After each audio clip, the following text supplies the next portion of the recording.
नमस्कार दोस्तों, स्वागत है आप लोग का आपके अपने YouTube चैनल हिंदी साहित्य वाला पे। और जैसा कि आप लोगों को स्क्रीन पे दिखाई दे रहा होगा, UGC net JRF paper first उच्च शिक्षा प्रणाली, जिसको हम लोग अंग्रेजी में हायर एजुकेशन सिस्टम कहते हैं। ठीक है, तो जो हम लोग का UGC नेट JRF में यूनिट नंबर 10 है, पेपर नंबर फर्स्ट में। तो आज हम लोग उसी क्रम में आज हम लोग का उच्च शिक्षा प्रणाली से संबंधित क्लास नंबर 4 है, और जिसमें आज की हम लोग की टॉपिक होगी तकनीकी, व्यावसायिक और कौशल आधारित शिक्षा। यहाँ पे आप लोग देख सकते हैं, पहले ही हम टॉपिक निर्धारित कर दिए हैं, जैसा कि हर क्लास में करते हैं कि आज के हम लोग क्लास में क्या पढ़ेंगे। तो तकनीकी, व्यावसायिक और कौशल आधारित शिक्षा, ठीक है। और ये भी लगभग लास्ट वाला ही क्लास चल रहा है दोस्तों, और इसके बाद 1-2 क्लास इससे बचेगी। उसके बाद हम लोग की उच्च शिक्षा प्रणाली से संबंधित क्लास समाप्त हो जाएगा। तो चलिए देखते हैं तकनीकी शिक्षा क्या होता है, और उसके बाद कुछ और भी महत्वपूर्ण बिंदुओं पर बात करेंगे। तो देखिए टेक्निकल एजुकेशन क्या होता है। सबसे पहले देखते हैं टेक्निकल एजुकेशन। तो तकनीकी या मानव निर्मित यंत्र व नवीन प्रौद्योगिकी से संबंध शिक्षा, जो मानव को कुशल बनाने के साथ उसके कार्यों को सुगम बनाती है। तकनीकी का मतलब ये है दोस्तों कि तकनीकी के आ जाने से जो मानव कार्य होते हैं वो सुगम हो जाते हैं, मतलब आसानी से और होने लगते हैं। वही है तकनीकी, और उसका अध्ययन तकनीकी शिक्षा कहलाती है। ठीक है, और उसके बारे में अध्ययन करना ही तकनीकी शिक्षा होता है। आगे है कि तकनीकी शिक्षा का उद्देश्य कुशल जनशक्ति का सृजन कर औद्योगिक उत्पादन को बढ़ाकर और लोगों के जीवन में सुधार कर मानव संसाधन का विकास करना है। ठीक है, तो आगे देख सकते हैं इसका उद्देश्य क्या होता है। तो कुशल जनशक्ति का सृजन कर औद्योगिक उत्पादन को बढ़ाकर और लोगों के जीवन में सुधार कर मानव संसाधन का विकास करना है। आगे हम लोग देख सकते हैं इससे संबंधित जो नेक्स्ट टॉपिक है, इसी में अखिल भारतीय तकनीकी परिषद। तो आइए इसके बारे में हम लोग थोड़ा सा जानेंगे कि ये क्या होता है। अखिल भारतीय तकनीकी शिक्षा परिषद तो वर्ष 1945 में एक परामर्शदात्री संस्थान के रूप में अखिल भारतीय तकनीकी शिक्षा परिषद की स्थापना की गई। तो इसकी स्थापना कब हुई? तो 1945 में, ये याद रखिएगा आप लोग। वर्ष 1987 में एक संसदीय अधिनियम द्वारा संवैधानिक दर्जा प्रदान किया गया। इसका मुख्य कार्य तकनीकी संस्थान की स्थापनाएं, नए पाठ्यक्रम प्रारंभ करना तथा तकनीकी संस्थानों में दाखिला क्षमता के लिए अनुमोदन तथा संस्थानों के लिए उच्च मानक मानदंड निर्धारित करना है। तो इसका जो कार्य है दोस्तों, ये आप लोग देख ही लिए। आगे है इसी में कि अखिल भारतीय तकनीकी शिक्षा परिषद का मुख्यालय नई दिल्ली में है। तो इसमें 2 चीज़ हम लोग को याद रखना बहुत महत्वपूर्ण है। कब की इसकी जो स्थापना 1945 में, और इसके कार्य क्या है जो अभी हम लोग यहाँ पे देखें, और फिर इसका मुख्यालय कहाँ है? तो नई दिल्ली में है। और हम लोग को ज़्यादातर क्वेश्चन यही पूछता है, अखिल भारतीय तकनीकी शिक्षा परिषद दे देगा, और आगे मिलान करने वाले में दे देगा कि इसका मुख्यालय कहाँ है, और नीचे भी ऐसे ही कुछ परिषदों का नाम दे देगा और पूछ देगा कि निम्नलिखित में से निम्न का मुख्यालय कौन सा है या कौन सा सम्मिलित है। तो हम लोग तमाम क्वेश्चन करते भी आ रहे हैं, प्रैक्टिस सेट में देख ही रहे हैं। तो उसी तरह यहाँ से भी क्वेश्चन पूछ सकता है। तो दिल्ली में है तथा कोलकाता, चेन्नई, कानपुर, मुंबई, चंडीगढ़, भोपाल एवं बेंगलुरु में क्षेत्रीय कार्यालय स्थित है। ठीक है, इसका क्षेत्रीय कार्यालय निम्न जगहों पर भी स्थित है। आगे हम लोग देखेंगे प्रमुख तकनीकी संस्थान में तकनीकी शिक्षा से संबंधित अनेक संस्थान कार्यरत है, जिनका विवरण निम्न है। तो आइए हम लोग देखते हैं इसके अलावा और कौन कौन से संस्थान हैं तकनीकी शिक्षा के क्षेत्र में। तो पहला जो नाम आता है वो है भारतीय प्रौद्योगिकी संस्था। भारतीय प्रौद्योगिकी संस्था, ठीक है। और इसके बारे में हम लोग एक चीज़ जान लेते हैं कि यहाँ जो संस्था है भारतीय प्रौद्योगिकी संस्था, आप लोग थोड़ा मोटा मोटा ऐसे सुन लीजिए कि यह इंजीनियरिंग की शिक्षा और अनुसंधान के सर्वोच्च संस्थान है। ठीक है, तो हम लोग यह कह सकते हैं कि ये जो है भारतीय प्रौद्योगिकी संस्था, ये इंजीनियरिंग शिक्षा और अनुसंधान के सर्वोच्च संस्थान है अनुसंधान के लिए। ठीक है, चलिए आगे हम लोग देखते हैं जो दूसरा नाम है राष्ट्रीय प्रौद्योगिकी संस्थान। तो इसके बारे में अगर हम लोग बात करते हैं तो 1955 में इसे स्थापित किया गया था। ठीक है, तो आप लोग एक ये चीज़ याद रखिएगा कि 1955 में इस संस्था को स्थापित किया गया था। और आगे हम लोग इसी के बारे में बात करेंगे कि 2003 में क्षेत्रीय इंजीनियरिंग कॉलेज का नाम बदलकर राष्ट्रीय प्रौद्योगिकी संस्थान रखा गया। तो पहले इसका नाम क्या था? तो क्षेत्रीय इंजीनियरिंग कॉलेज, बाद में बदलकर इसका नाम क्या रख दिया गया? तो राष्ट्रीय प्रौद्योगिकी संस्था। ठीक है, चलिए आगे जो नेक्स्ट है 3 नंबर पे भारतीय सूचना प्रौद्योगिकी संस्था, तो इस पे बात करते हैं। तो भारतीय सूचना प्रौद्योगिकी संस्था, तो यह एक उच्च शिक्षा और सूचना प्रौद्योगिकी का केंद्रीय समूह है। तो मोटा मोटा याद रखिएगा कि ये क्या है, तो ये एक उच्च शिक्षा और सूचना प्रौद्योगिकी पर केंद्रित समूह है, ठीक है, केंद्रित समूह है।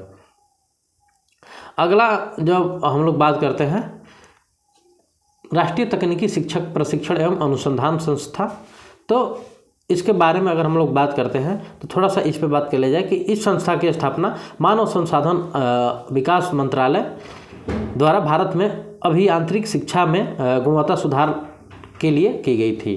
तो इस संस्था की क्यों की गई थी स्थापना, तो मानव विकास संसाधन विकास मंत्रालय द्वारा भारत में अभियांत्रिकी शिक्षा प्रणाली में गुणवत्ता सुधार के लिए इसकी स्थापना की गई थी। तो बस इसको मोटा मोटा याद रखना है हम लोग को।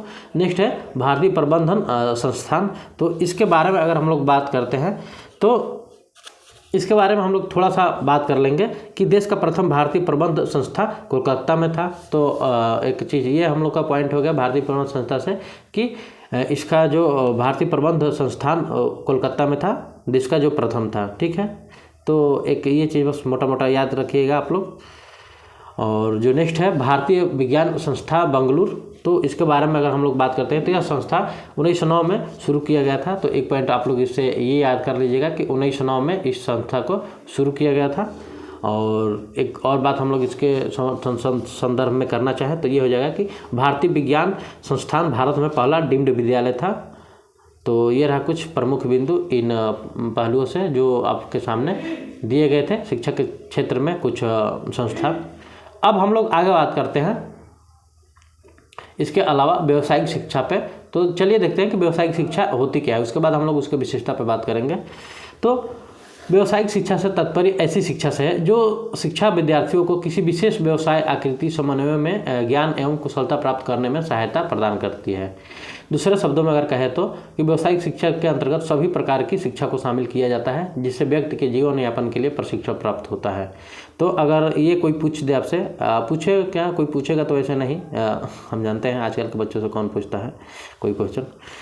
तो व्यावसायिक शिक्षा होती क्या है, लेकिन हो सकता है कहीं तर्क वितर्क में आप लोगों के सामने आ जाए। तो ये आप लोग के सामने एक छोटा सा और बहुत ही महत्वपूर्ण परिभाषा है, आप लोग चाहे तो उसको दे सकते हैं। बाकी इससे संबंधित क्वेश्चन तो नहीं पूछेगा। आइए विशेषता इससे संबंधित पूछ सकता है व्यावसायिक शिक्षा से संबंधित। जैसे ये रहा आप लोगों के सामने व्यावसायिक शिक्षा से संबंधित विशेषता। तो आइए हम लोग उसके विशेषता पर बात कर लेते हैं। जैसे कि इससे संबंधित विशेषताएं निम्न प्रकार है, जो कि अगर हम लोग को आंसर लिखना होता है तो एक लाइन बढ़ा के जरूर लिखते हैं ताकि थोड़ी कॉपी भर जाए। लेकिन आइए हम लोग मेन पॉइंट पर बात करते हैं। यह विद्यार्थियों की व्यक्तित्व प्रवृत्ति एवं रुचि पर बल देती है तथा विद्यार्थियों के जीवन से संबंधित होती है। दूसरा बात करें तो यह श्रम कार्य एवं परिवार से संबंधित होती है। तीसरा है यह एक व्यवहारिक शिक्षा होती है जो केवल पुस्तकीय ज्ञान न प्रदान कर जीवन के प्रत्येक क्षेत्र के लिए उपयोगी होती है। और आगे इसी में हम लोग बात करते हैं, यह शिक्षा परिवर्तनशील होती है, समय की गति एवं सभ्यता के विकास के साथ इसके रूप में परिवर्तन होता है। तो ये कुछ महत्वपूर्ण बिंदु रहे व्यावसायिक शिक्षा की विशेषता में। अब हम लोग का इससे संबंधित क्वेश्चन कैसे बन सकता है, आइए हम लोग देखते हैं। जैसे कि दे देगा कि निम्न में से व्यावसायिक शिक्षा की विशेषता नहीं है। ध्यान दीजिएगा क्वेश्चन क्या पूछ रहा है कि नहीं है, और वहाँ पे इसमें से 3 दे देगा, 4 नंबर कुछ और मान लीजिए कोई शब्द दे दिया, मतलब एक वाक्य दे दिया, तो वहाँ पे हम लोग को वो छांटना होगा कि जो नहीं है। तो यहाँ से अगर हम लोग एक बार पढ़े रहेंगे व्यावसायिक शिक्षा की विशेषता तो वहाँ पे खूब आसानी से हम लोग छांट सकते हैं, ठीक है। तो ये कुछ महत्वपूर्ण बिंदु रहा व्यावसायिक शिक्षा से संबंध के। आइए अब हम लोग इसके बाद क्या करते हैं कि जो जैसा कि सिलेबस में निर्धारित किया गया है कौशल आधारित शिक्षा, तो इस पर हम लोग थोड़ा सा बात कर लेते हैं, बहुत ज़्यादा नहीं, जो क्वेश्चन पूछेगा उसी के आधार पर। तो आइए देखते हैं हम लोग कि कौशल आधारित शिक्षा क्या होती है। भारत विश्व का सबसे युवा देश है। यहाँ अन्य देशों की तुलना में 18 से 35 वर्ष की आयु के लोगों की सर्वाधिक जनसंख्या है, ये आप लोगों को भी मालूम है।